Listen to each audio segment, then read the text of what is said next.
بسم اللہ الرحمن الرحیم۔ پیش خدمت ہے خبر نامہ، اہم عالمی خبروں کا خلاصہ۔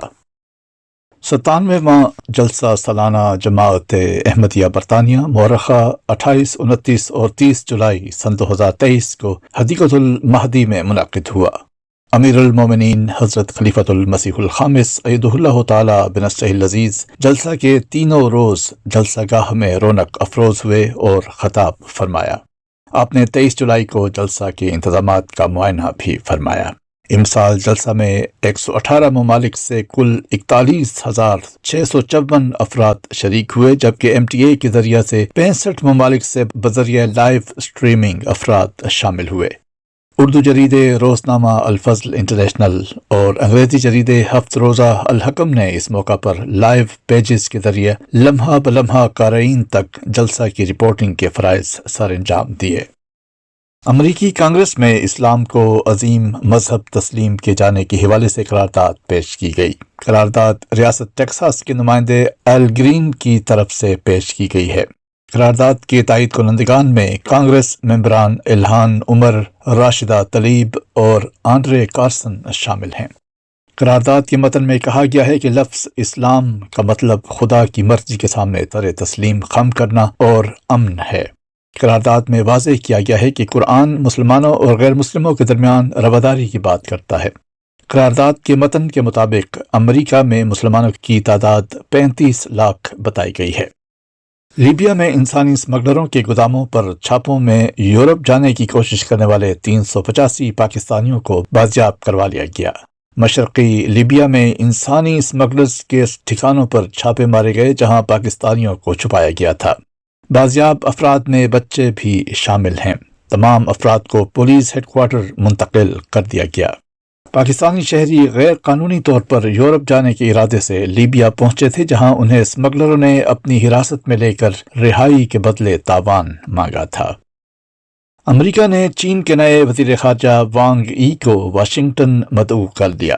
امریکی حکام نے محکمہ خارجہ آنے والے چینی سفارتکار یانگ تاؤ سے ملاقات میں چینی وزیر خارجہ کو دورے کی دعوت دی۔ امریکی محکمہ خارجہ کے مطابق چینی وزیر خارجہ وانگ ای کو باضابطہ طور پر امریکہ آنے کی دعوت دے دی ہے۔ امید ہے کہ وانگ ای یہ دعوت قبول کریں گے۔ امریکہ کی جانب سے چینی وزیر خارجہ کے دورے کی ابھی کوئی تاریخ نہیں بتائی گئی۔ ایران میں حجاب پہننے سے متعلق ایک سخت نئے بل پر غور کیا جا رہا ہے، جس میں سزاؤں کے دورانیے اور سختی کو بڑھانے کی تجویز شامل ہے۔ ماہرین کا کہنا ہے کہ قانون میں غیر معمولی طور پر سخت اقدامات شامل ہوں گے۔ 70 آرٹیکلز پر مشتمل مسودے میں متعدد تجاویز شامل ہیں، جن میں حجاب پہننے سے انکار کرنے والی خواتین کے لیے زیادہ طویل قید کی تجویز شامل ہے۔ واضح رہے کہ گزشتہ سال 16 ستمبر کو نوجوان لڑکی مہسا امینی دوران حراست مبینہ طور پر دل کا دورہ پڑنے سے انتقال کر گئی تھی، جس کی ہلاکت کے خلاف ایران میں بڑے پیمانے پر مظاہرے بھی ہوئے تھے۔ اقوام متحدہ کا کہنا ہے کہ سوڈان میں فوجی دھڑوں میں جھڑپوں کے دوران 20 ملین سوڈانی فاقہ کشی کے دہانے پر ہیں۔ اقوام متحدہ کے فوڈ اینڈ ایگریکلچر آرگنائزیشن نے اپنے بیان میں کہا ہے کہ سوڈان میں خوراک کے شدید عدم تحفظ میں مبتلا افراد کی تعداد 2 گنی ہو گئی ہے۔ سوڈان میں 6.3 ملین افراد اس وقت غذائی ہنگامی امداد کے مستحق ہیں۔ اقوام متحدہ کے ادارہ برائے مہاجرت IOM کی رپورٹ کے مطابق سوڈان میں فوج اور ریپڈ سپورٹ فورسز کے درمیان لڑائی سے تقریباً 40 لاکھ افراد نقل مکانی پر مجبور ہیں۔ سوڈان میں فوج اور ریپڈ سپورٹ فورسز کے درمیان 15 اپریل کو لڑائی شروع ہوئی تھی۔ سوڈان میں جاری لڑائی میں اب تک کم از کم 3,900 افراد ہلاک ہو چکے ہیں۔ برطانیہ کی جانب سے غیر ملکی فنڈنگ میں کٹوتی سے افریقہ میں ہزاروں حاملہ خواتین کی جان کو خطرہ ہو سکتا ہے۔ برطانوی فارن آفس کا کہنا ہے کہ بچت اہداف حاصل کرنے کے لیے غریب ممالک کی امداد مختصر وقت کے لیے کم کی جا رہی ہے۔ کم آمدنی والے ممالک کی امداد جلد تقریباً 2 گنا کر کے بحال کی جائے گی۔ افغانستان کی امداد میں 76% کمی سے خواتین کے لیے سروسز متاثر ہوں گی۔ یمن میں بھی 5 لاکھ بچوں اور خواتین کے لیے سروسز کم ہو جائیں گی۔